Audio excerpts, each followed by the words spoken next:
What motivates defense mechanisms? Defense mechanisms are a form of coping mechanism a person relies on to protect them from anxiety and other unwanted emotions that can range from sadness, anger, or even happiness.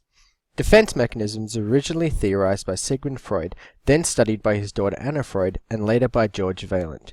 People from different cultures, backgrounds, and genders employ the use of defense mechanisms in different ways. However, defense mechanisms aren't to be confused with emotion regulation. Types of defense mechanisms. Defense mechanisms can vary in types and the exact number are up for debate. However, some of the more well-known include denial, a refusal to accept reality as it is, fantasy, going to one's happy place, regression, mentally taking oneself back to a better place or time, and so on.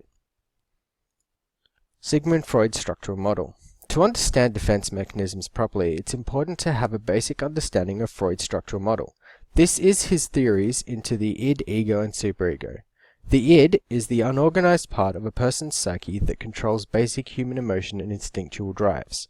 The ego uses the reality principle to maintain the id's pleasure drive. The superego is the rational part of a person's psyche that punishes the ego when it overindulges the id. The ego is where defense mechanisms come from. Defense mechanisms in the ego. Every day, the ego is in a constant state of vulnerability.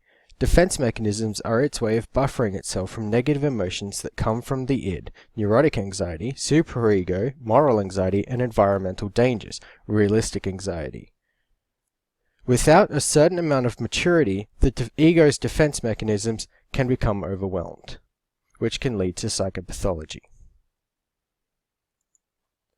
Vaillant's contributions to defense mechanisms. The other major contribution to defense mechanisms come from George Vaillant, who came up with the 4 levels of defense mechanisms. They are Level 1, pathological, the most primitive of defense mechanisms, including denial, projection, and conversion. Level 2, immature, which are found in adults more than children, such as fantasy, passive aggression, and idealization.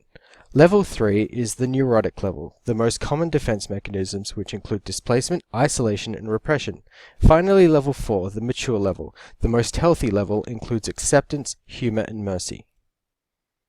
In conclusion, defense mechanisms are important for better understanding how the human psyche deals with anxiety, as well as how people differ under stressful situations.